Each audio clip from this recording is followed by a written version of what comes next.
All right, so we're here with Aaron Dykes of Infowars.com. Aaron, tell us about how your experience has been for you so far here at Bilderberg 2012. It's been exciting. I mean, we're confronting the shadowy cabal that's finally coming out of the shadows. Of course, alternative media has been covering it. Jim Tucker, as you know, for 30-plus years, and other alternative media more recently. But now the dam has broken. So-called mainstream media outlets have been forced to cover it. The Washington Post was here this morning. They've known about it since the very beginning because their founders, Katharine Graham, and now her son, Donald Graham, come every single year without fail. The Associated Press has come and so many other outlets. It's exciting. Meanwhile, conservative blogs from WorldNet Daily, The Drudge Report, and others have been giving it heavy coverage.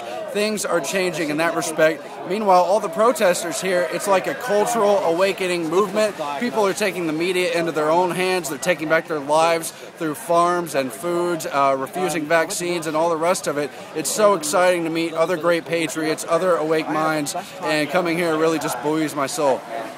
Sorry, would you see this as a new time for independent media? Is this the beginning of the Bilderbergs being really exposed? I remember when I was with you in 2006 in Ottawa, there wasn't many people. Now this thing is getting huge. It looks like the independent media is really taking over. Oh, it is, and everyone's becoming the independent media because of the double-edged sword that is social media. It's also, of course, a spy tool, as everyone knows. I'm sorry, what was the question again?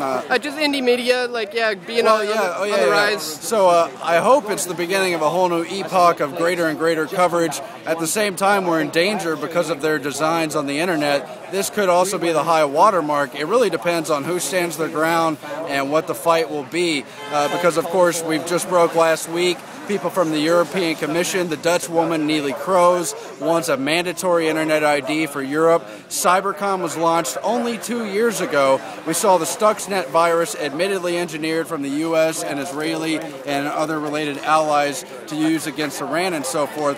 On that pretext, they want to take greater and greater control of the web. The United Nations also trying to have a reach over the web and control of it. So we know they want to rein it in, corporatize it, and cut out free speech. Hopefully, we're not going to let that happen.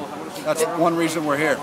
And is there anybody who you guys have managed to confirm that is in attendance today who people should know is here right now? Well, everyone should study the official list. It's been published now, finally, just in the last 2 years at the so-called official website, bilderbergmeetings.org. But long before that, Jim Tucker and other moles inside have helped leak out the list, and we've been able to confirm that. People also always do photography and confirm it that way.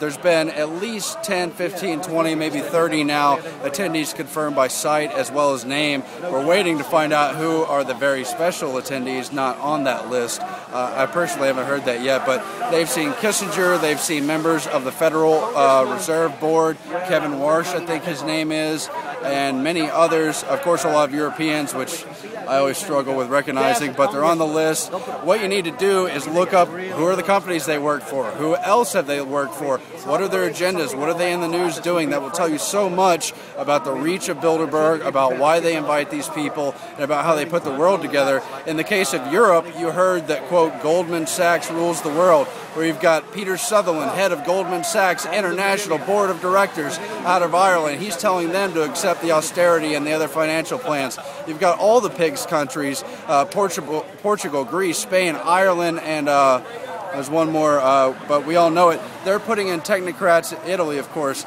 Mario Monti, a consummate Bilderberger, on the steering committee. They're putting in austerity there. Greece, of course, is the big linchpin question. If they don't put their finger in that dike, they may lose the Euro project they've been working on for more than 50 years. And admittedly, just in the past 15 years, Etnier Davignon, the former chairman, admitted that explicitly just a few years ago. Aaron Dykes of Infowars.com. Excellent information. Thanks so much for talking to us today. It's great to speak to you, Dan, and thanks so much for your work, and it's great to meet you in person finally. All right, man. Take care. All right. Appreciate it. Good to see you, man.